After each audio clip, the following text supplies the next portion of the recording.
Hello everyone.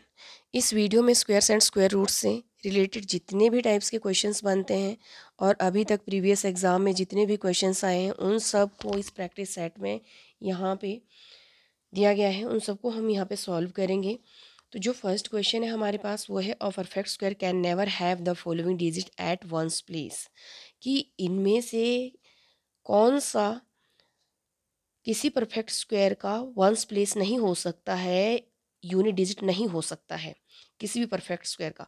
सबसे पहले हमको देखना है कि एक परफेक्ट स्क्वायर के यूनिट डिजिट कौन कौन से हो सकते हैं। अगर कोई नंबर है उसका unit digit ones place one है तो उसका जो स्क्वायर का यूनिट डिजिट होगा वो भी क्या होगा, वन होगा। इसके अलावा नाइन का, नाइन वाला कोई भी नंबर है अगर वंस प्लेस पे नाइन है तो उसका जो स्क्वायर का वंस प्लेस आएगा, यूनिट डिजिट आएगा, वो भी वन आए होगा। जैसे नाइन का स्क्वायर को क्या होता है 81, तो वन आ रहा है। वन का स्क्वायर क्या होता है वन। 11 का स्क्वायर क्या आता है 1 to 1, वन आ रहा है। इसी तरह से 2 और 8 का स्क्वायर करते हैं। मान लो यूनिट डिजिट किसी नंबर का 2 है और किसी का 8 है, तो उसका जो स्क्वायर का यूनिट डिजिट होगा वंस प्लेस होगा वो क्या होगा, 2 2 ज़ा 4, 4 आएगा, 8 8 ज़ा 64, 4 आएगा। इसी तरह से 3 और 7 का अगर किसी नंबर का वंस प्लेस 3 है 7 है तो जो स्क्वायर का जो यूनिट डिजिट आएगा वंस प्लेस आएगा वो 9 आएगा। 3 का भी 7 का भी, 3 3 ज़ा 9, 7 7 ज़ा 49, तो 9 आ रहा है दोनों में। 4 और 6 का दोनों को क्या होता है 6, 4 4 ज़ा 16, 6 6 ज़ा 36। तो उसी तरह से अगर 16 का कितना होता है 196, 6 आ रहा है। 24 का कितना होता है, इसी तरह से आपका जितने भी कोई भी नंबर हमारे पास अगर मान लो 84 है उसका हम स्क्वायर करते हैं तो जो उसका स्क्वायर का यूनिट डिजिट है वो क्या रहेगा, हमेशा 6 रहेगा। अगर 86 है उसका भी जो स्क्वायर करेंगे तो यूनिट डिजिट क्या आएगा 6 आएगा। तो ये और जीरो वाले का तो जीरो ही होता है। मान लो 10 का है, 100 का है, अगर उसका स्क्वायर कर रहे हैं तो यूनिट डिजिट क्या रहेगा, जीरो रहेगा। तो किसी भी नंबर परफेक्ट स्क्वायर है अगर किसी नंबर का तो उसका यूनिट डिजिट सिर्फ ये पॉसिबल हो सकता है 0 1 4 9 6, और इसके अलावा 5। 5 का क्या होता है, 5 का 5 होता है। तो ये होंगे हमारे पास किसी भी परफेक्ट स्क्वायर का यूनिट डिजिट। इसके अलावा जीरो भी है, 0 1 4 9 6 5। तो यहाँ पे बोला है कौन सा नहीं होगा, 1 तो है, 5 भी होता है, 6 भी होता है, 3 नहीं है। तो इसका जो जो आंसर होगा वो होगा ऑप्शन डी। इसी तरह से जो नेक्स्ट क्वेश्चन है वो है, the product of two numbers is 1936 if one number is 4 times the other the numbers are. इसमें क्या कहा गया है क्वेश्चन नंबर सेकंड में कि दो नंबर का प्रोडक्ट है, मल्टीप्लिकेशन 1936 है, if one number is 4 times the other. कि अगर एक नंबर दूसरे नंबर का 4 टाइम्स है तो हम एक नंबर को लेट करते हैं x। अब यहाँ पे बिल्कुल स्टेप बाय स्टेप नहीं करना है, हमने कॉम्पिटिटिव एग्जाम में बैठना है तो हमको शॉर्टकट करना है, सिर्फ हमको यहाँ पे आंसर से मतलब है।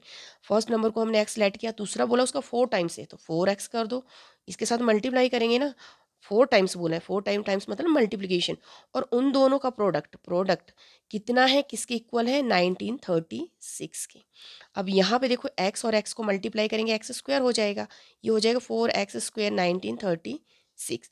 4 उधर जाके डिवाइड करेगा तो सीधा यहीं से इसको डिवाइड कर दो, हमें पता है यहाँ पे एक्स स्क्वायर का ये कोफिशिएंट है तो उस तरफ जाके क्या करता है डिवाइड करता है, यहाँ डायरेक्ट यहाँ से डिवाइड करेंगे।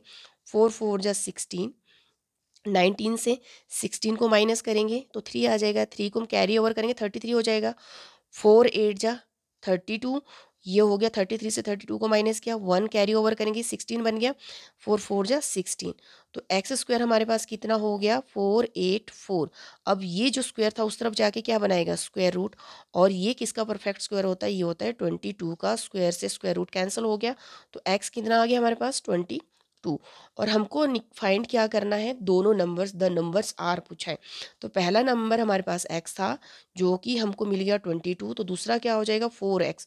तो वैल्यू पुट करेंगे यहाँ पे 4 इंटू 22 कितना हो जाएगा 88। तो answer will be option B 22 and 88। Third question है हमारे पास यहाँ पे, इसको इस तरह से करते हैं।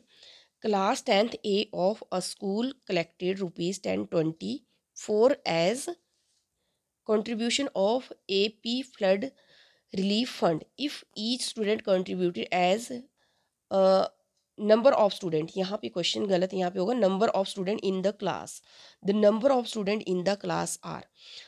अब हमको यहाँ पे बोला गया है कि क्लास 10th ए के बच्चों से टोटल जो कंट्रीब्यूशन हुआ वो कितना हुआ, वो हुआ 1024 रुपीज़, ठीक है। और एक बच्चे को कितना कंट्रीब्यूट करना है, जितने उस क्लास में बच्चे हैं।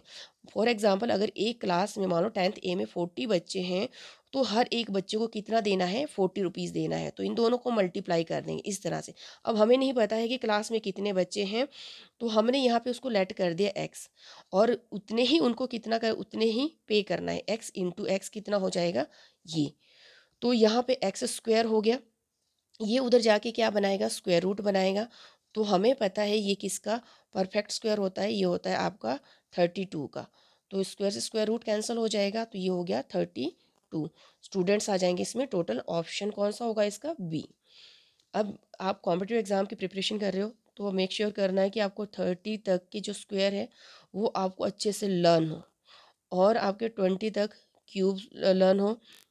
इसके अलावा इनकी कुछ ट्रिक्स होती है वो भी आपको अच्छे से आनी चाहिए, ताकि इजीली मतलब ज़्यादा टाइम टेकिंग ना बने कोई भी क्वेश्चन। इसी तरह से फोर्थ क्वेश्चन है यहाँ पे, the least square number exactly divisible by 4। अब देखो हमको वो लिस्ट स्क्वायर नंबर बताना जो पूरी तरह से डिविजिबल होगा किससे, 4 10 4 6 6 में यहाँ पे लिख देती हूँ एंड 15। ये है हमने क्या करना है यहाँ पे, या तो क्या कर सकते हो, सबसे अगर हमको ज़्यादा टाइम आपके पास है तो हम एक एक करके सबको डिवाइड करके देखो। 4 से ये भी डिविजिबल है, ये है, ये है, ये है, नहीं है। यहाँ पे क्लियरली दिख रहा है 4 ये तो है, पर 10 से भी है, पर 6 और 15 से नहीं है। 25 सिर्फ किसी से नहीं है, और इसी तरह से। तो यहाँ पे वैसे भी नज़र आ रहा है कि डी है। अगर इस तरह से अगर बड़ा नंबर होता तो हम क्या करते हैं, एलसीएम लेते हैं उसका। तो एलसीएम लेके देखो जरा इसका, यहाँ पे 6 और 15 का कितना आ रहा है, यहाँ पे 2 से डिवाइड करें, 2 2 ज़ा 5 3 15। अब मैंने क्या कर दिया, यहाँ पे इसको कर दूंगी मैं 5 से, 2 एज इज रख दिया, 5 1 जा 5, 3 एज इज 5 3 ज़ा 15, 3 से कर दिया, 2 एज इज रख दिया, 3 1 जा 3, ये हो गया। 2 5 ज़ा 10, 10 3 ज़ा 30, 30 2 ज़ा 60। एलसीएम कितना आ गया हमारे पास, 60। अब देखो इस 60 के हमको फैक्टर बनाना है। फैक्टर क्या है हमारे पास, यही तो है, 2 इंटू 5 इंटू 3 लिख सकते हैं हम। अब देखो ये परफेक्ट स्क्वायर बन रहा है, तो इन दोनों का परफेक्ट स्क्वायर नहीं बन रहा है, तो उसको परफेक्ट स्क्वायर बनाने के लिए एक 5 और चाहिए, एक 3 और चाहिए। तो मतलब 5 3 ज़ा कितना, 15। 15 हमें इस नंबर में चाहिए, तो हमको 60 में क्या करना है, 50 को मल्टीप्लाई करना है। 15 6 ज़ा कितना होता है, 90, 0 एज इज तो 900। या तो इस तरह से कर सकते हैं, या 1 बाय 1 करके एक एक नंबर से सबको डिवाइड करो। अगर ये देखो 4 से ये भी 4 से भी डिविजिबल है, 6 से भी है, 10 से भी है, 15 से भी है, तो हम इस तरह से भी कर सकते हैं। क्वेश्चन नंबर 5 है यहाँ पे,